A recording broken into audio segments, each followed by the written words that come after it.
Welcome to the Church with No Walls podcast.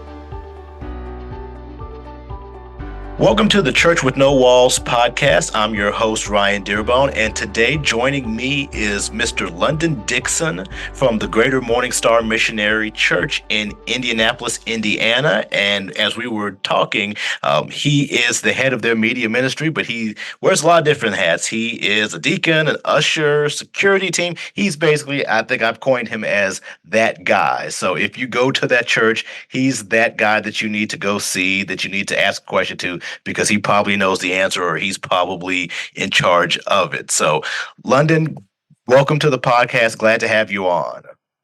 Thank you. Glad to be here.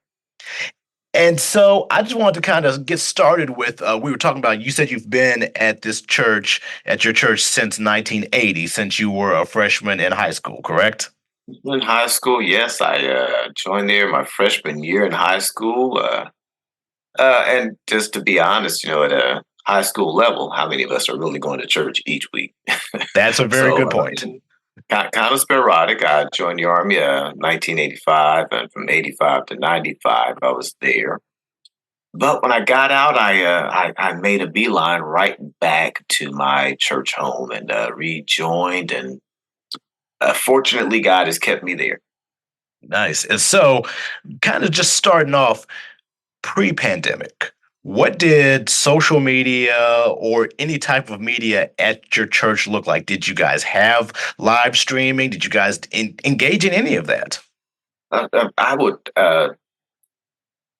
like most, we're a mid-sized Black Baptist church.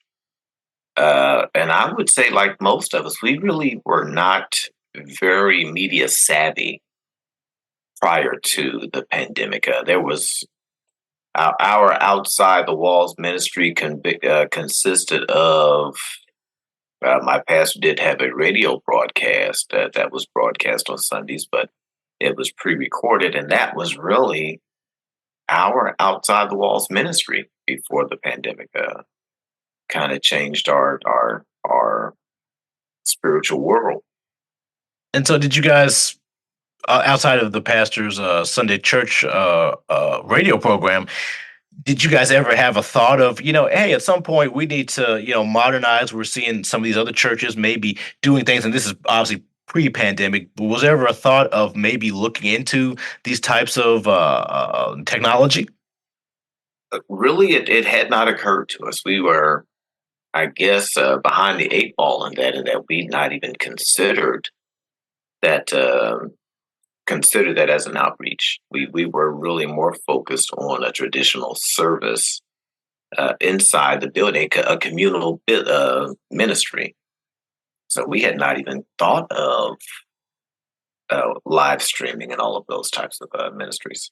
Okay, and so now the pandemic hits, and you start to realize that it's going to be this way for a while. It's not just going to be a couple weeks and everybody's kind of back to life as normal. Walk me through the process of how you guys determined, okay, we need to adjust. What was that adjustment like, and how long did it take for you guys to start making the adjustments to move to some sort of virtual services? So, like most, we initially assumed that the pandemic was going to be a very short period. We were kind of envisioning a 6-week period. Kind of just to give us a ballpark. Hey, let's plan 6 weeks, maybe 2 months, and we'll see how things go.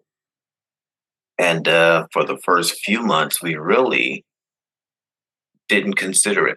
We just were kind of treading water, if you will.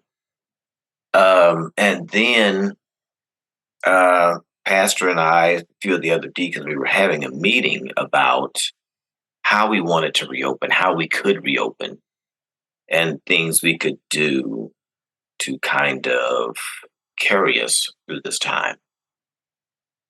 And a couple of years, well, not a couple of years, I guess the previous year, our pastor had recorded a commercial with a local television station here in Indianapolis, where they discussed the meaning of Christmas. And because of that commercial, it was asked, well, hey, what do you think about recording um, just different snippets of our services so that we can still kind of keep our family unit together, if you will. So we started initially with recording our Bible studies. So we'd record Bible study. We would have it come on Wednesday evening on YouTube. And initially, the reception was not as great as we wanted. But within 3 weeks, we had 50% of our congregation watching our Bible study. They started tuning in. So that led to a bigger conversation. Well, hey, what about this? And unfortunately, I guess I shouldn't say unfortunately because God knows what he's doing. He kind of tapped me for that. Like, hey, our congregation average age is 65 now. So I'm actually considered the young guy. I'm not going to ask your age, but if you want to share it, that's fine. I will be 58 this year. Nice. And Nice. I'm the young guy, right? But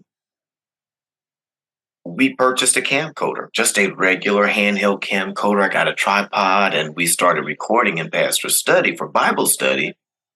And after a few weeks, we started to see it was really picking up. We said, well, hey, let's try to expand this a little bit. We'll start recording Sunday morning service. And we would actually go in, would record pastor. And that was all we had, was just his sermon. And from there, the idea just started growing.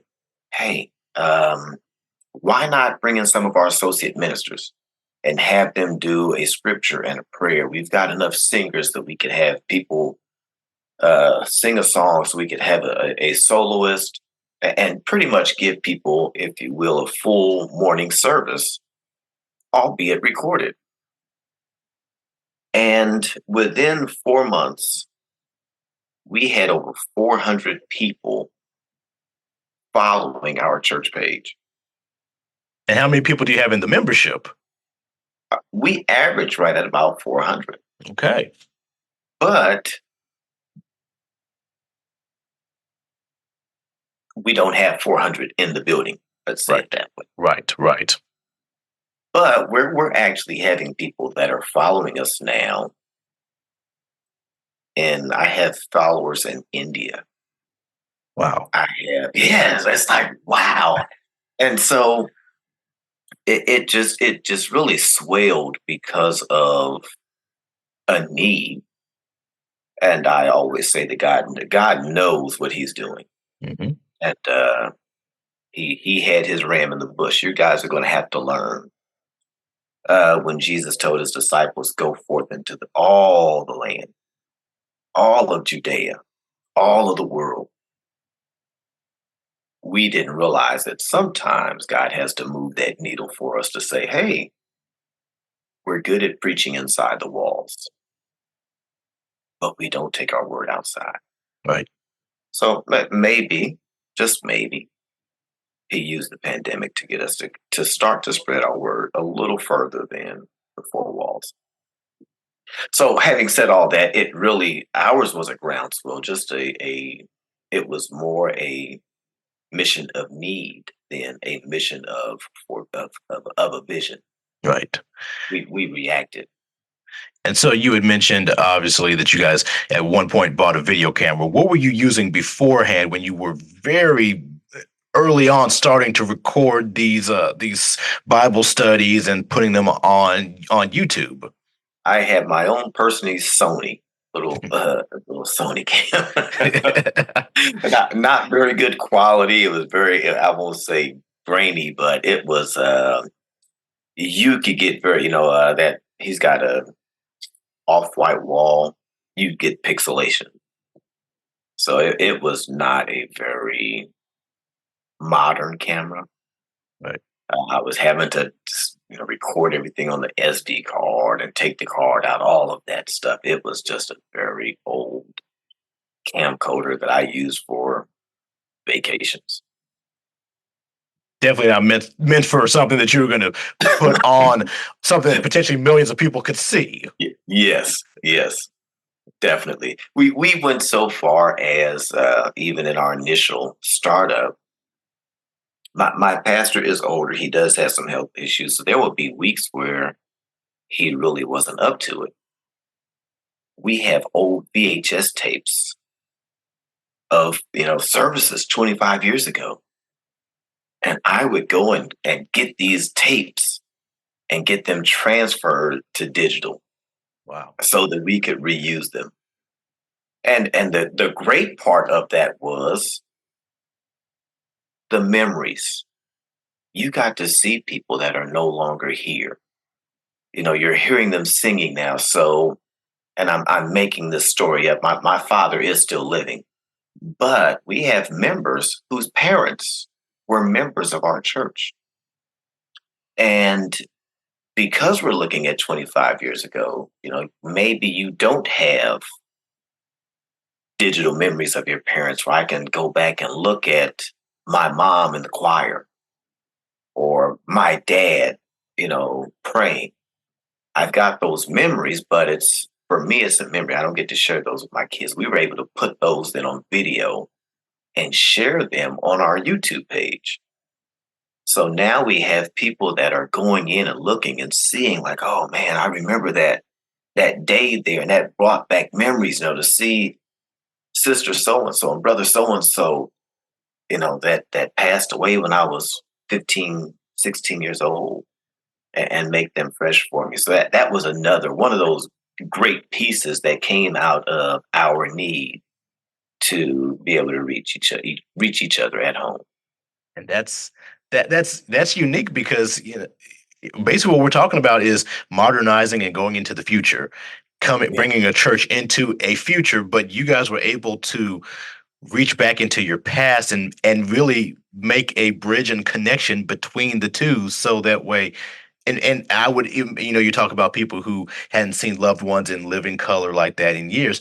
I would imagine for people who hadn't been at the church when these people were alive, it gave them a history lesson. And okay, you've heard the name of sister so-and-so or brother so-and-so or deacon so-and-so. They could actually see them and hear them sing a song or pray or be just there. Mm-hmm. Yes, definitely. And that was, for me, it was just a awesome experience.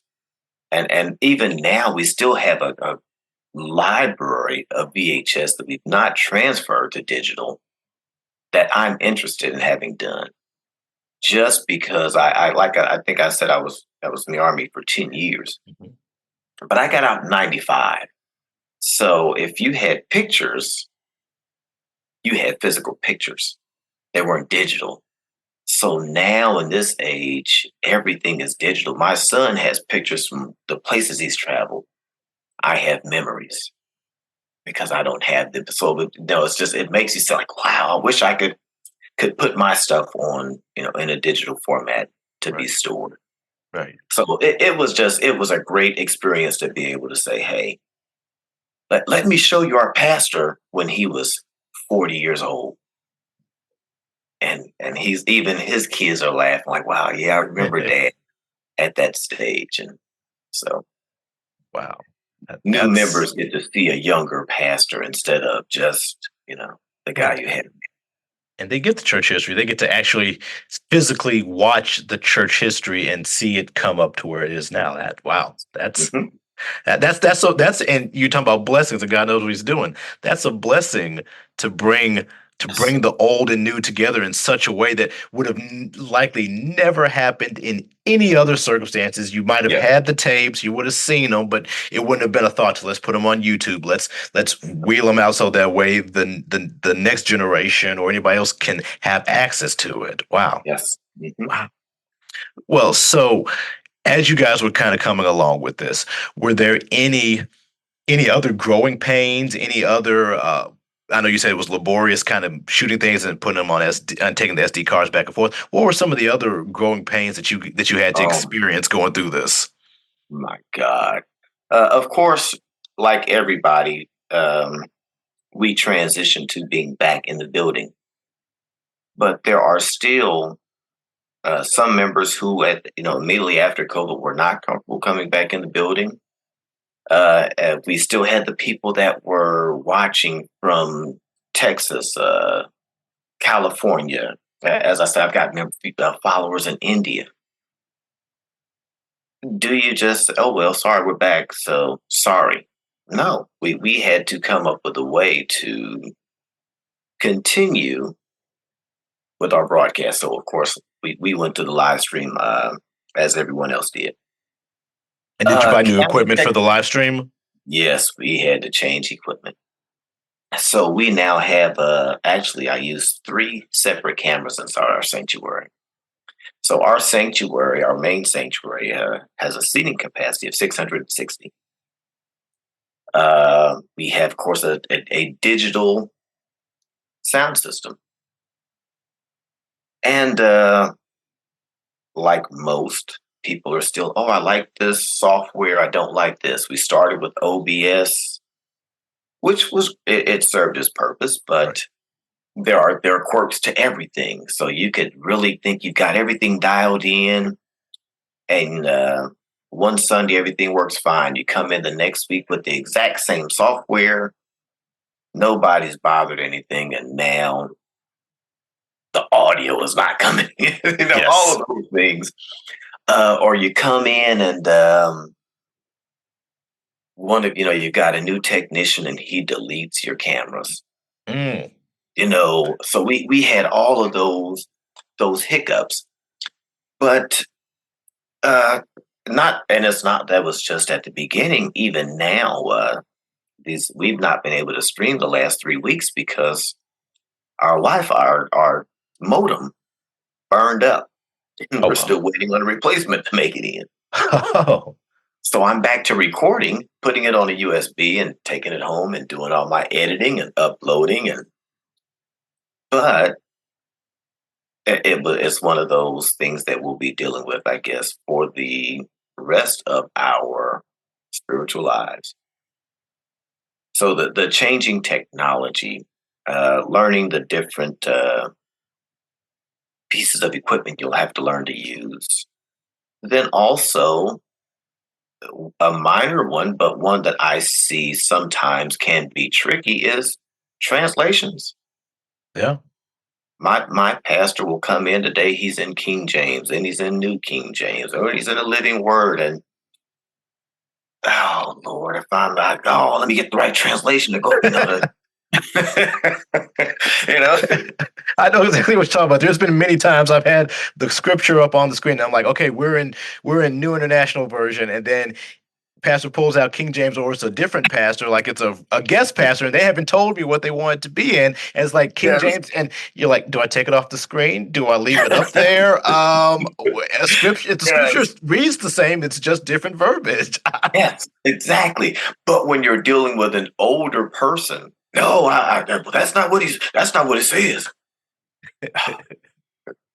Yeah. So yeah, we get those. And then to some, we will we'll stream and actually show inside the sanctuary as well. So pastors on the monitors above, we have the 100-inch monitors there, or the projector there. Yep. And oh my gosh, right now I've got a bulb that's going. So one monitor is brighter than the other. So you've got the person that sits there every week and they know what's going on, but you get somebody coming in, well, that one right there, you can't see him over here. Okay. Let's stop everything. Let's stop service so I can go and get this darn scaffold and go in there and fix that bulb for you. And everybody just wait. Let me ask you this, because this is one thing that I've noticed. Because obviously you're directing a live stream, and you're making it good for the audience at home, so that way they can feel the spirit of the service just as well as the people inside. But you kind of alluded to it. You're also upgrading and making things different for the people inside the sanctuary, the ones who've returned. So how, and I know for me, it's kind of a balancing act, like, a piano player plays with both sides of their brains. How do you Hmm. feel about making sure that you're getting the online presence the way it needs to be, but also making sure that it doesn't sacrifice for the in-person experience for those who came back? Well, the great part for me is I am not a one-man army. Good. We actually have three technicians upstairs. I have one person who's strictly for the projectors, one person who's running sound for front of house, and one person is running the stream. So it kind of helps to alleviate some of the pressure. But one thing I do is I go to a different part of the building, different room in a classroom, and I turn on the monitor or the television in there, and I watch it on YouTube. So I've got it on at YouTube, and I'm not watching, but I've got someone in there watching it. Right. So I'm getting live feedback all day. This is too loud, or we can't hear this singer, or the audio video sync is not correct. So I'm getting all of that for people at home, real time. Of course, I'll always have some person who will text me during service to say, there's no sound. I've got it on in another room and there's sound, so that's your television. Turn Right. your volume up. or they've got this button on YouTube says tap to unmute. Try that button. Yeah. But for the front of house, of course, our previous minister of music, he retired for health issues, but he's there in the room and he'll move around inside the sanctuary as well to kind of give me feedback on what he's hearing inside the building. So I've got unfortunately, a team of people who are sharpshooting us all day, every Sunday, every Wednesday. And I've got a lot of old people that love to sit at the far back of the sanctuary, so they can tell me, well, we can't hear back here. It's like school. Move up to the front. You're 500 feet away from the speakers, man. Move forward. And so for you all, looking at obviously we talk about equipment and upgrading and constantly, you got your graphics, but you always want to keep them kind of update. I know for us, we'll change it with the seasons, or we'll change it when. How much are those things the things that the in-person and or the virtual audience aren't thinking about? How often are you thinking about, okay, it may be time to upgrade this, or we need to start looking at that, we need to change these things in order to keep it fresh and new for your audience? For me, it is a daily occurrence. So not to give a plug for any Right. particular piece of equipment, we use the Behringer X32 as our soundboard. Ours too. I am about to change my expansion card simply because I want to be able to record live our rehearsals for my sound check capabilities. Better works my sound for the in-house build, for the in-house. Allows me to better shape my music. But also I'm looking at sound absorption, getting rid of echo. That's for my people in the house. I get that, get echo out of there. That's better for them. But then also I'm looking 2-3 years, we're going to have to replace our projectors. We're going to have to go with a longer life bulb. Let's go with some LEDs, something that's brighter, that'll last longer, and that I can I can do more things. Like I need faster refresh rates. So unfortunately, I think we'll be updating forever. But the beauty in that is when we update, because it's fresh, we are then engaging the people that are working with us or that we're serving. My father is 82 now, and whenever we get ready to do something new, he'll always say, well, no, we've always done it this way. And my retort for Dad is, well, Dad, when you were a kid, you listened to the baseball game on a transistor radio. And now you watch it live. We can't keep stuck or can't be stuck with how we used to do it, or else there may not be a church. When Jesus came, he changed the church. And the church that we see today is not the same as the church of James Cleveland. Yeah. Yeah. Got to be ready to change.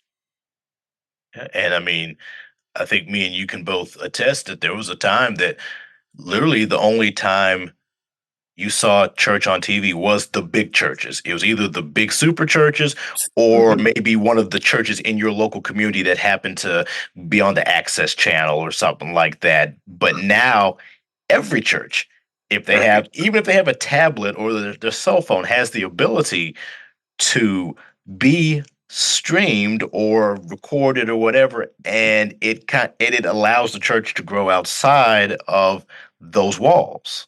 Yes, definitely. Definitely so. And I think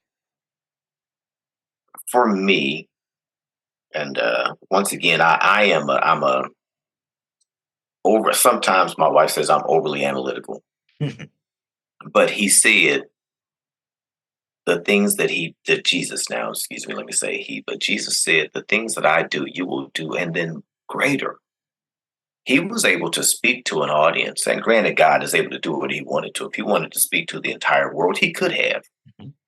But he spoke primarily to those people that were around him. We are now speaking worldwide. We're not confined to the people that are sitting in our immediate vicinity. But in that, we've got to make sure that our message is able to be understood. So in streaming to YouTube, for me, YouTube was my preferred avenue. There are a lot of churches that say, hey, well, we prefer Facebook because more of our members are there. And I get it. But for me, by going YouTube, I'm able to catalog a lot better. I'm able really to, if I've got a person that says, well, I don't do YouTube. Well, you know what? I can take the link and send you that link on your cell phone in a message. Yeah. And you've got that message. Now you've got the entire video just as if you watched. So that was my preference for me. But I think we kind of got stuck with there was only one way to do it. I try to be a student of what's fresh, what's going on, so that I will continue to reach the audience that is trying to hear what my pastor has to say. And my job is simply to put it out there for him. Absolutely. And so now you had mentioned a little bit back that you were getting 400 views, and this coming from everywhere. So where you're at now, are people back? Is a large amount of your congregation back in the sanctuary, or are there some that have kind of still chosen to stay at home because they now have the option to listen and watch service from home? We average about 160 in the building, which actually is pretty close to where we were pre-pandemic. But we do have a set group that does stay home. So we've maintained our average, and we've picked up additional viewers, and then we've picked up additional people that have joined. So they're filling in for the people that are staying home, if you will. And our viewership. So each month, another one of those perks of YouTube. Yeah. They send me my report on how many new viewers I've got this month, how many minutes are watched, and I share those with our congregation. So we do have a Facebook page, and I'll take that, I'll put it right there on Facebook page, and it's for me, it almost is it validates what we're doing, but it also encourages our members then to continue. Even, you're there in church Sunday and you watched it, but I'm moving around inside the building on Sunday, so I really don't get the full service. I get to go back later and watch it. I can watch it again on Friday because there was something he said that I really need. I don't understand that. Let me go back and look. So it's not only just become now where I'm able to watch the service, I'm able to study the service. So it's really helped me grow more in my spiritual walk just because it's there on YouTube and I can access it for anything that I really am struggling with understanding. So, and that for me is another one of the beauties of streaming. It does give you the ability to really study what's being said. And some people would say some would categorize this as maybe a strength, some and a beauty part of it, and some people might say this is a negative. The fact that on one hand, a person could theoretically stay at home, watch 5 or 6 different services in a day from all over the country, from wherever they want to see it, find pastors and churches that they've never even heard of and be able to get the word from them. But then by the same token, a person could become a passive member of a church rather than an active member. They let's say they don't like this person over here or they don't like the way this is done. They can stay at home, they can watch it. They don't necessarily have to tithe or give money. They can be as they can still participate by watching the service but never engage. Now there's some people who physically can't or have jobs or reasons why they can't, but then there's some who choose not to, which some people say that's a negative because they're losing the experience and the church is losing having them as an active member of it. What do you think? Well, I think in everything, there's a yin and a yang. So, in my opinion, God did not build us to be self sufficient. He built us to interact with each other, and He desires that for us. I will never truly grow in my Christian walk by sitting at home. And I do have the people that tell, I don't need to go to church. I can do this at home and I can do, you know what? And you're absolutely right. But I still play basketball. I can watch Michael Jordan all day long, but I'll never learn to shoot a jump shot by sitting at home and watching him. I've got to get out there and shoot that jump shot. Just because I sit at home and watch church, while yes, I may understand scripture, but I'm not around people to apply it. It's the application that helps us to grow. If I sit in the room by myself, I really don't have to tell a lot. I'm in here by myself. Yeah, I haven't really grown at all. it's Just my analogy. no that's it's the theory versus the practice. Yeah, exactly. Yes. Oh yeah. Oh, I'm a Christian. I sit at home and watch Pastor Creflo Dollar all day long. And you may very well be able to watch and quote scripture and be very astute in quoting scripture. But I never have to apply scripture just because I'm quoting it. Mm. It's very easy to tell someone, so, oh yeah, turn the other cheek. Till you get to church and find out that person's sitting in my seat. That's when we see if the spirit's still in you, and there we go. That comes true. Yes. They know I've been sitting in that seat for 6 months. And then you say everything but being a true child of God. That's yeah. Yeah, all of a sudden I done changed. Yeah. So now looking at this, do you think and obviously you said your church tends to skew older, Mm. that having live streams and social media access will bring church to a younger audience to, because some churches, I know I've seen several churches that have said, well, we fear that we're going to die out because we don't have young new members in there. And once we all pass away, our church is probably going to die. Do you think that stuff like this allows well, hopefully will allow for younger people to come in and to engage and give them a connection to church that they don't have or that they don't have with a particular church at this point? I do. And the reason I say I do, and I can say it so convincingly, I think as the older Christians, the ones that are in the building and seeing that there are no young people there, we're looking at it through human eyes.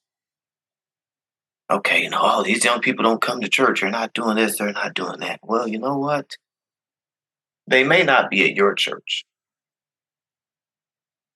but God has his way of reaching who he wants to reach.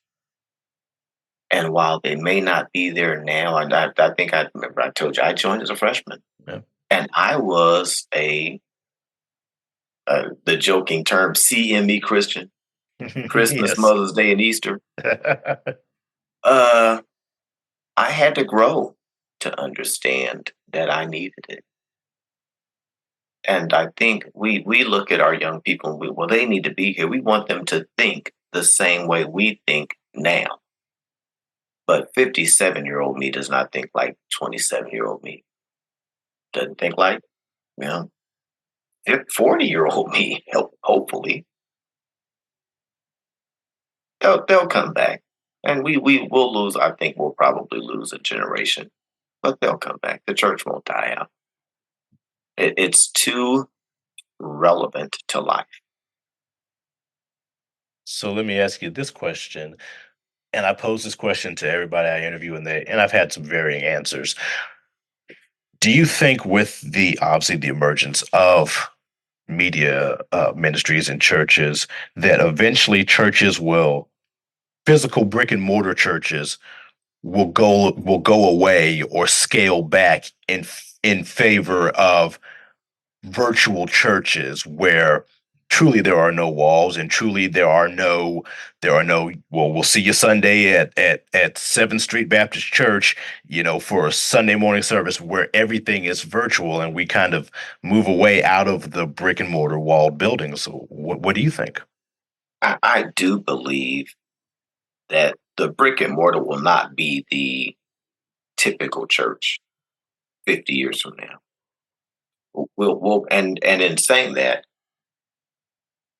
there will still be brick and mortar churches, just not at the level they are now. The mega churches will probably be the few that survives. You'll have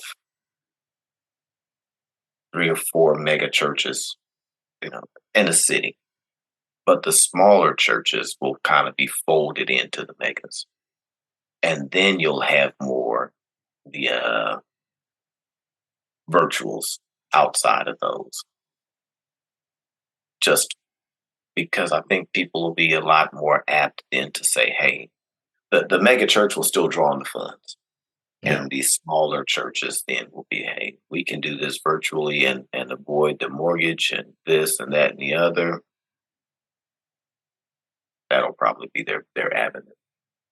And you bring up my next question, a good point. How do you guys with finances? Are you guys still getting from your in-person members and virtual funds as well? People coming, like you said, you got people from all across the country. Are they supplying and basically filling in where those who aren't there anymore left off? Or what are you guys seeing in terms of how you guys continue to operate a brick and mortar? We have been blessed in that even through COVID, during the pandemic, our tithing, our monetary stayed pretty consistent. My pastor, of course, as I said, is very old school. He is not into the electronic giving. No, we're going to stick with communal giving. So we've not even worried about that. We do put our physical address on our page, so if people do want to contribute that way, they can. But it's not something that we actually solicited.